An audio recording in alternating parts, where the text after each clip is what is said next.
नमस्कार, बहुत बहुत स्वागत है आप सभी का। आप देख रहे हैं सुबह 9 बजे। मैं हूं प्रीति। बुलेटिन की शुरुआत करेंगे हेडलाइंस के साथ।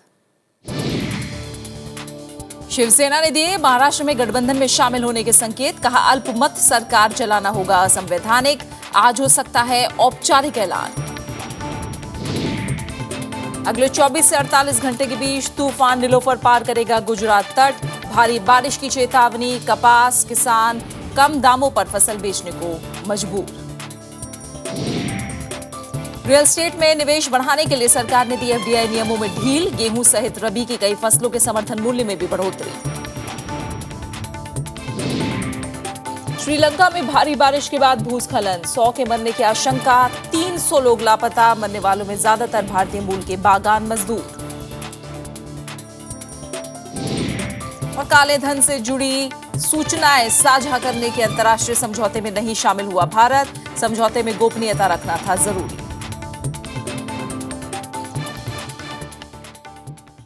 महाराष्ट्र में बीजेपी सरकार में शामिल होने पर शिवसेना आज फैसला करेगी।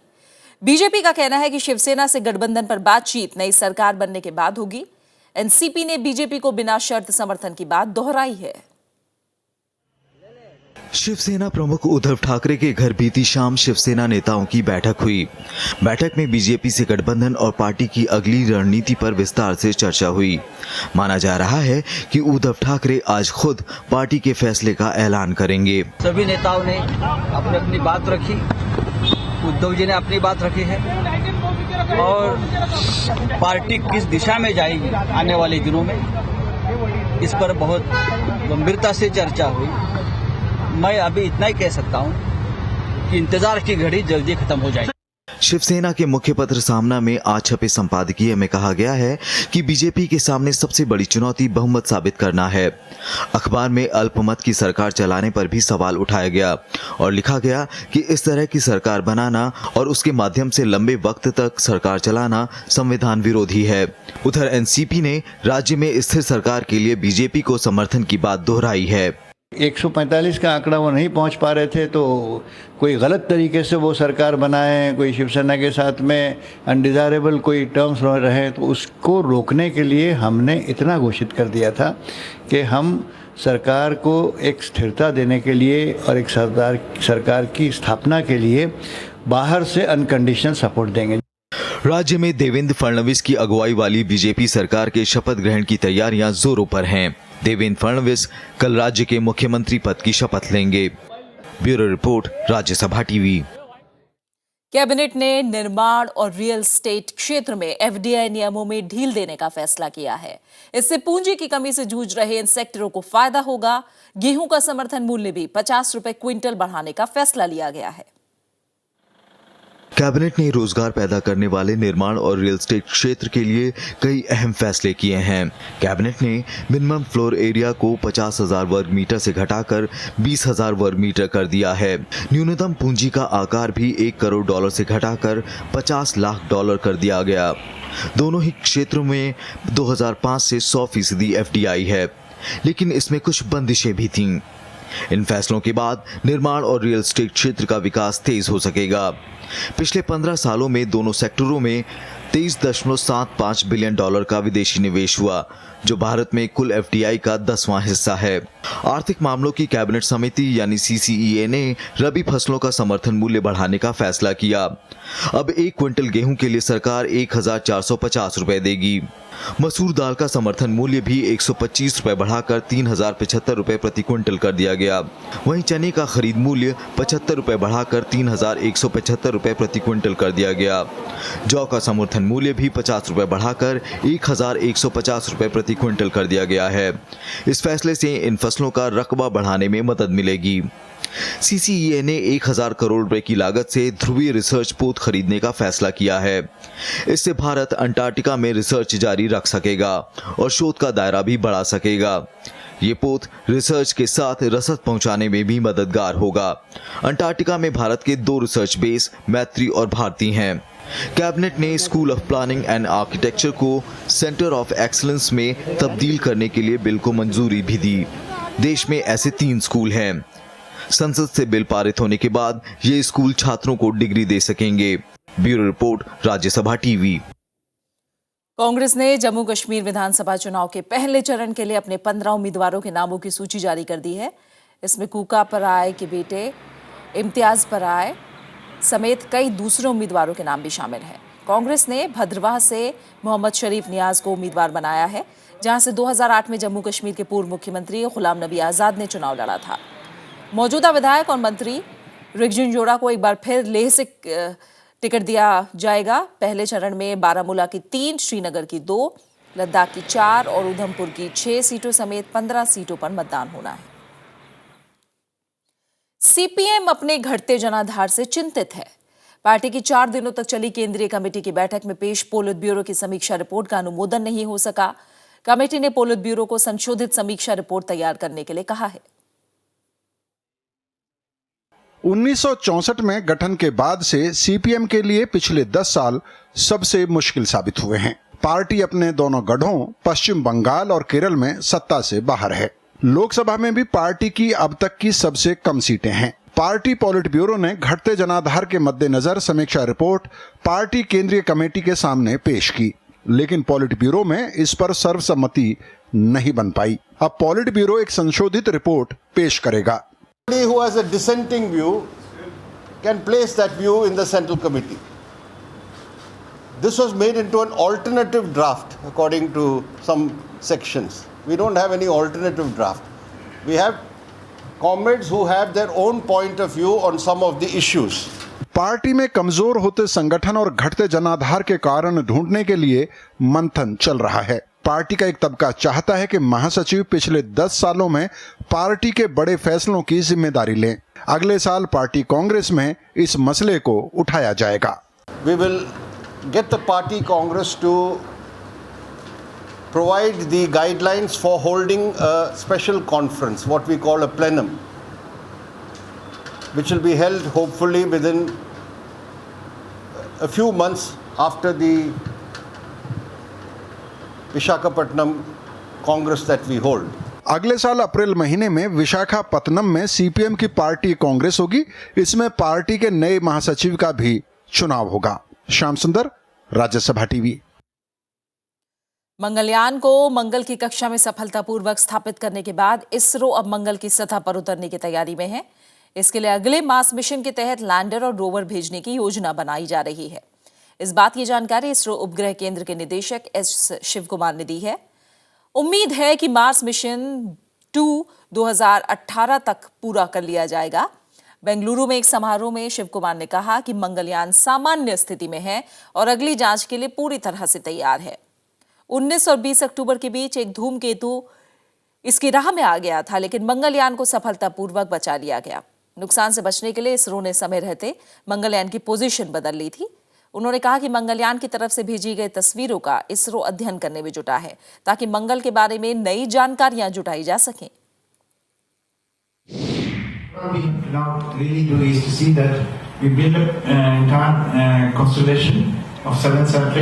With something more to spare because we need to have space satellites also. So 9 satellites should be there in orbit at the end of 2015. फिलहाल यहाँ पर एक छोटा सा ब्रेक, और ब्रेक के बाद असम और नागालैंड की सीमा पर शांति बहाली की कोशिशें तेज।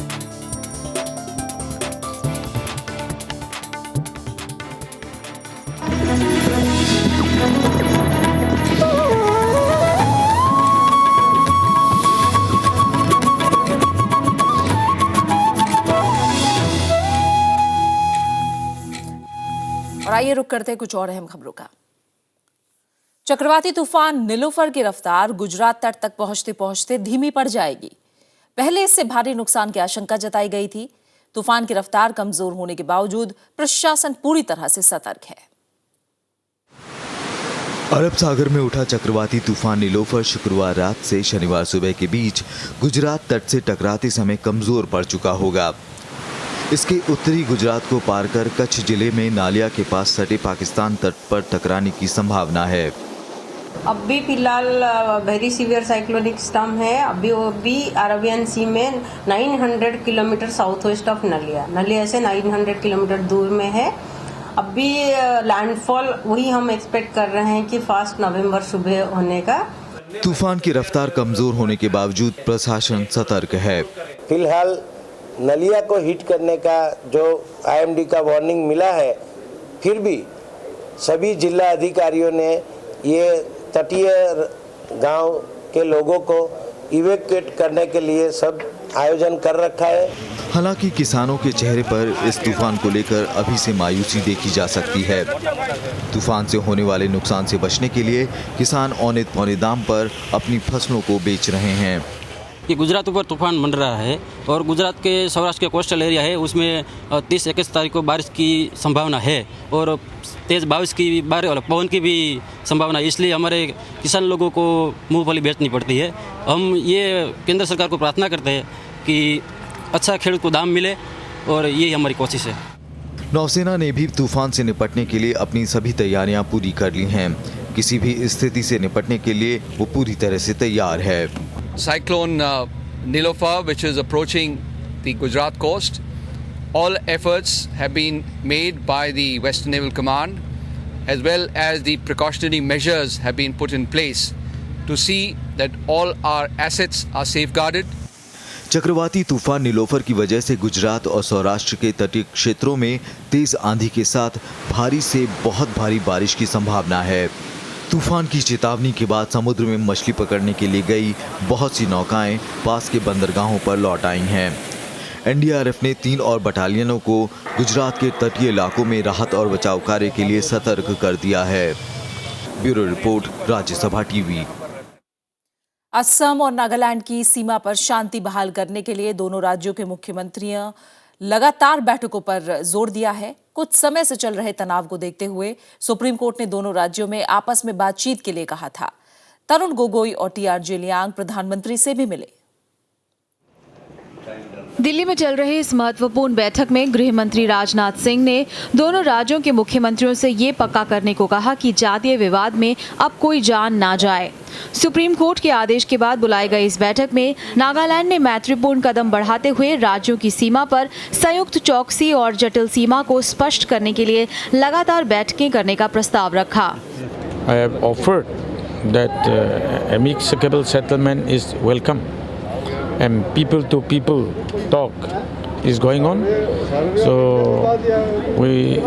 But Assam said that they want to wait for the Supreme Court judgment.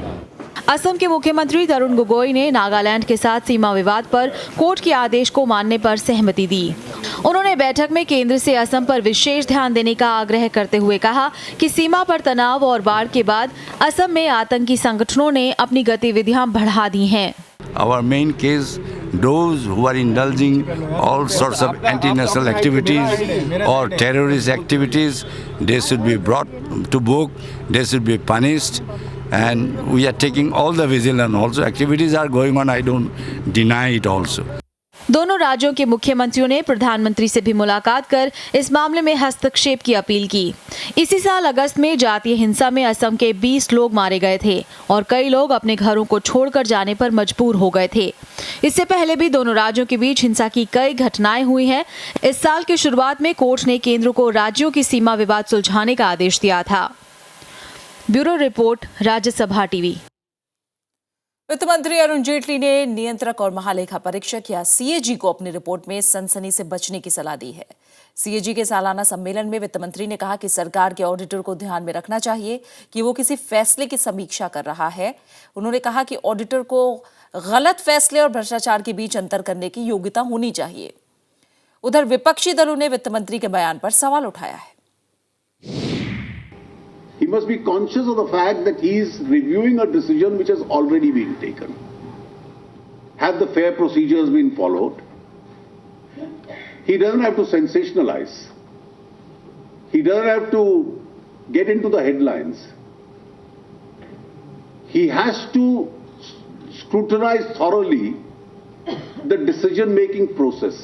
वही सीएजी जो है वो पहले बोल रही थी, वो सही बोल रही थी, और अब जो सीएजी है वो तो इसलिए कि अभी ये फंसेंगे इसमें, क्योंकि ये कोई दूसरे तरह की सरकार तो चलाने वाली नहीं, सरकार तो वैसे ही चलना है।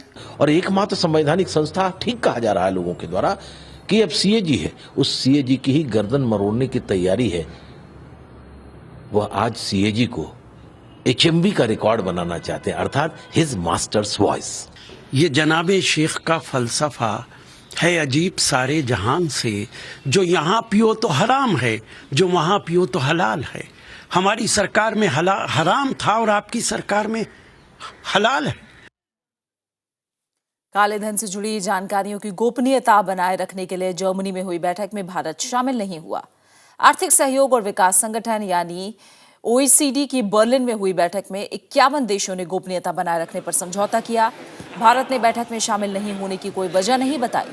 समझौते के बाद भारत को यह वादा करना होता कि वो काले धन पर मिली जानकारी अंतर्राष्ट्रीय मानक मानेगा। काले धन के मसले पर सुप्रीम कोर्ट में सुनवाई चल रही है। भारत सरकार ने कोर्ट को बताया था कि काले धन वालों के नाम सार्वजनिक करने से दोहरे कराधान संधि का उल्लंघन होगा और भविष्य में सूचना मिलने में दिक्कत आ सकती है। इसके बावजूद सुप्रीम कोर्ट ने सभी विदेशी खाताधारकों के नाम सीलबंद लिफाफे में जमा करने का आदेश दिया था। सरकार ने कल ये नाम सुप्रीम कोर्ट को सौंप दिए। National commission for minority educational institutes के चेयरमैन पूर्व जस्टिस MSA सिद्दीकी को सितारे हिंद पुरस्कार से सम्मानित किया गया। अल्पसंख्यक समुदाय में शिक्षा के क्षेत्र में योगदान के लिए उन्हें यह पुरस्कार दिया गया। इस कार्यक्रम में समाजवादी पार्टी प्रमुख मुलायम सिंह यादव और आजम खान समेत कई वरिष्ठ लोग मौजूद थे। इस मौके पर पूर्व जस्टिस MSA सिद्दीकी ने अल्पसंख्यकों में शिक्षा के प्रचार प्रसार पर जोर दिया। भाईचारे की मिसाल कायम। मेरा ये परिचय तारुफ के आप मोहताज नहीं। और फिलहाल यहाँ एक छोटा सा ब्रेक, और ब्रेक के बाद देखेंगे छठ की छठा।